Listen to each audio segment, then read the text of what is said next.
In today's video, I'm going to teach you how to export data from QuickBooks to Excel.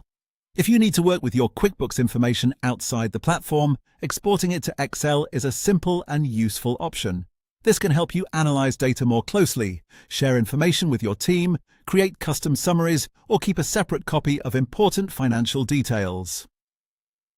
The good news is that QuickBooks Online has a built-in export feature that makes this process straightforward. Start by going to the top right corner of your QuickBooks Online account and clicking the gear icon, which is the Settings menu.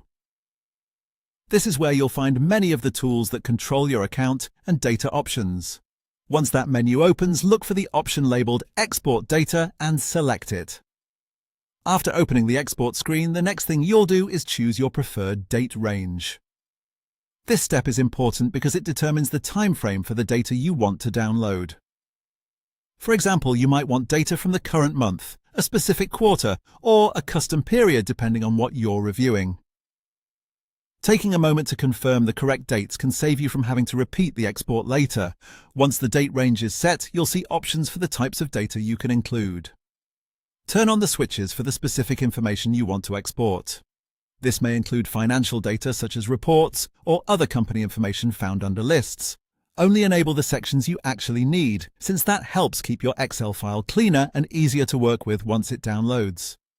When you've selected the right date range and turned on the data categories you want, click Export to Excel. QuickBooks will begin preparing your file, and depending on how much data you're exporting, this may take a few moments. After that, the Excel file will download to your computer, where you can open it, review it, and continue working with the information as needed. As a final tip before exporting, double-check that you've selected the correct data type and date range, so your spreadsheet includes exactly what you expect. This is especially helpful if you're exporting for reporting, reconciliation, or sharing with someone else. That's all it takes to export data from QuickBooks Online to Excel. Once you've done it a couple of times, the process becomes quick and easy, and it's a great way to make your QuickBooks data paths more flexible and accessible.